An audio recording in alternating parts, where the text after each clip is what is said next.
Breaking news. Bhokardan तालुक्यासह परिसरात अवैध वृक्षतोड, प्रशासनाचे दुर्लक्ष.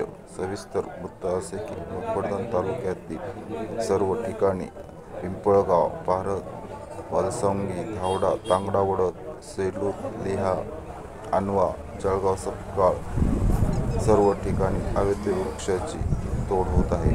शासन दरवर्षी सांगते वृक्ष जगवा, वृक्ष वाढवा, वृक्ष लावा, परंतु काही प्रशासनाच्या कामचोरपणामुळे अवैध वृक्षतोड मोठ्या प्रमाणात होत असून प्रशासन त्याच्यावर लक्ष देत नाही. तरी वृक्षप्रेमी नागरिकांची मागणी आहे की वृक्षांची जतन करण्यासाठी शासनाने परितरी सर्व उपाय योजना करून सुद्धा वृक्षतोड का थांबत नाही, याच्यावर प्रश्नचिन्ह निर्माण होत आहे. तरी वृक्षप्रेमी नागरिकांची मागणी आहे की प्रशासनाने वृक्षतोडीवर बंदी घालावी ही विनंती, तसेच वृक्षतोडीवर कारवाई करावी.